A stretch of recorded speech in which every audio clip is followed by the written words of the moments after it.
Good evening and welcome to Perspectives Daily. I'm Noel Okel. We begin in the Philippines today, where Catholics of that country came out strongly against the threats to life in rallies that were held in major cities on February 24th. Cardinal Tagle of Manila led thousands of people in an early morning walk for life around the capital's main park. The main issues raised during the national marches were drug-related killings, a congressional proposal to legalize divorce, and changes to the Constitution. Let us bring back the belief that the lives of other people and even our enemies are a gift from God, the Cardinal said. The Cardinal appealed to Filipino Catholics throughout the country to value all lives, including their enemies and also society's outcasts. Meanwhile, in the central Philippines, over 5,000 Catholics joined a Walk for Life with Mary, led by Archbishop Palma of Cebu, against the government's violent war against drugs and its questionable motives and circumstances. No man, the Archbishop said, has the right to end another man's life. God is the beginning and end of life. Let us protect life from the womb to the tomb. Rights groups say that close to 12,000 suspected drug users and dealers have been mercilessly killed in the government's violent campaign against narcotics. Here in Canada, Archbishop Michael Miller of Vancouver said that the provincial government must stop its attempts to force hospices and care homes to provide euthanasia. Provincial healthcare authorities are making a serious error in trying to force caregivers who are committed to making the final stages of life for the elderly into supporting assisted suicide, the Archbishop said in a recent statement. Assisted suicide stands in stark contrast to the care hospices offer, and none should be compelled to provide it, the statement said. More than 2,000 Canadians have died of assisted suicide since the practice was made legal in 2016. If the elderly, sick, and suffering in our population feel that euthanasia is the best option, it means that we as a society and individuals are letting them down, the Archbishop wrote.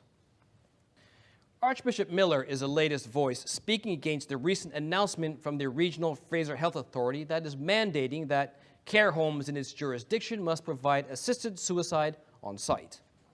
And some news from China now, where Fides, the news agency for the Congregation of the Evangelizations of People, is reporting that nearly 50,000 baptisms are registered in China last year. According to the report, this high number reflects the missionary strength of Catholic communities in that country. The province of Hebei had the highest number of baptisms with over 11,000 last year, while the Archdiocese of Beijing registered just over 1,000 baptisms. In spite of the encouraging figures, the report said, we must always feel called to a renewed missionary commitment in China.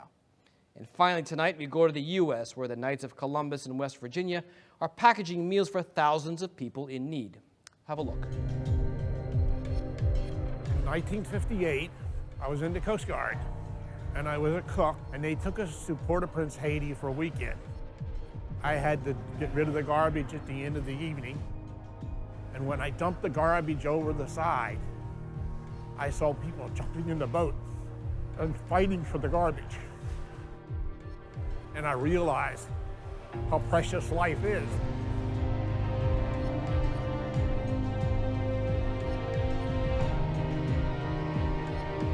Today, we are packaging 40,000 meals. 4,000 of them are going to go to West Virginia food banks. The balance is going to go to one of 240 countries where there is suffering and starving. I'm with the College Council at West Virginia University. This is an important event for us to be a part of because we're committed to service. We live in an era, in a culture that everything is about ourselves, but the Knights of Columbus are very much dedicated to say, no, it's about everybody else and then ourselves. Well, the Knights of Columbus do all kinds of charity. So this is a perfect example of faith through good works.